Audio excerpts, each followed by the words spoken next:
chiesto per, vediamo se... Sì, dovremmo farla prima perché poi... Grazie. Salve. Non c'è problema, non c'è problema. Ci sei, Giovanni? Sei qua.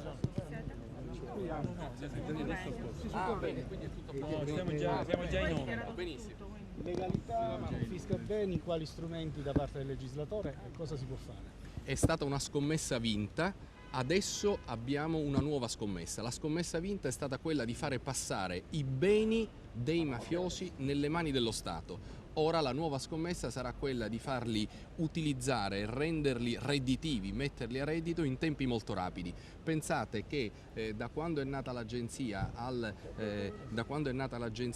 oggi sono migliaia per miliardi di euro i beni confiscati e dunque adesso noi abbiamo la grande sfida di restituirli alla collettività, di restituirli al campo della legalità e anche di farli usare in modo tale che questa, che è diventata una specie di grandissima agenzia immobiliare, possa produrre reddito a beneficio dei nostri concittadini, che sono quelli che hanno pagato il conto più alto alla illegalità perché hanno visto, come dire, utilizzata la propria speranza di futuro, la propria voglia di riscatto da criminali che hanno fatto i soldi.